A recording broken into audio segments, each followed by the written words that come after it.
saudaraku terkasih dalam Tuhan.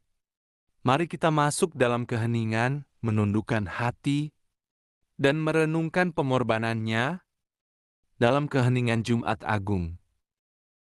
Di sebuah pagi yang kelabu, kota Yerusalem terasa berbeda.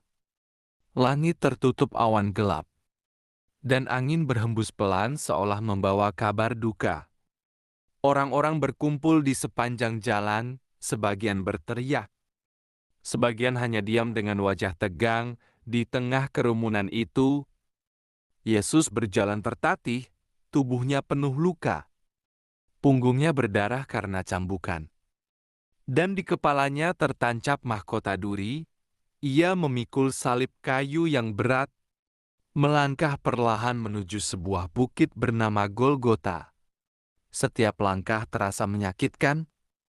Ia beberapa kali jatuh, namun selalu bangkit kembali, bukan karena ia tidak merasakan sakit, tetapi karena ada kasih yang lebih besar dari penderitaan itu di antara orang banyak.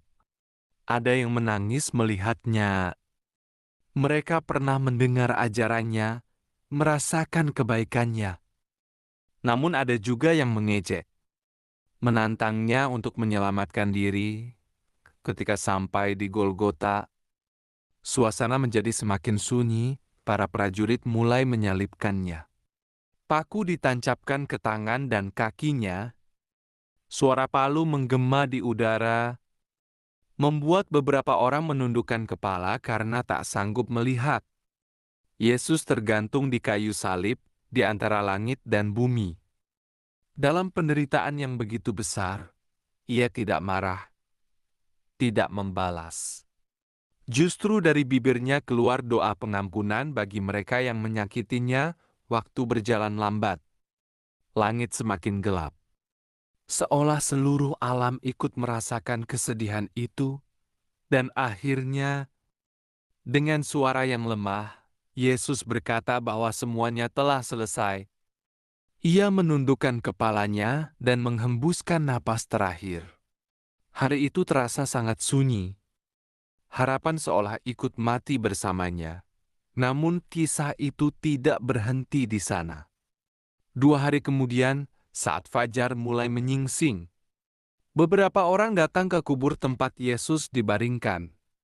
Mereka terkejut melihat batu besar yang menutup kubur sudah terguling ketika mereka melihat ke dalam.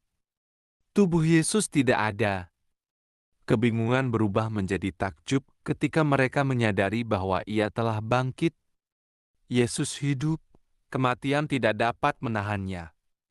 Kabar itu segera tersebar, kesedihan berubah menjadi sukacita. Ketakutan berubah menjadi keberanian. Apa yang tampak seperti akhir ternyata adalah awal yang baru. Jumat Agung menjadi bukti kasih yang rela berkorban.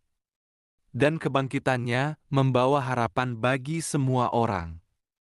Dari penderitaan lahir pengampunan, dan dari kematian muncul kehidupan. Dan sejak saat itu, kisah itu terus hidup di hati setiap orang yang percaya bahwa kasih selalu lebih kuat dari segalanya. Biarlah kasih-Nya yang besar, tidak hanya kita dengar, tapi kita hidupi dalam setiap langkah kita.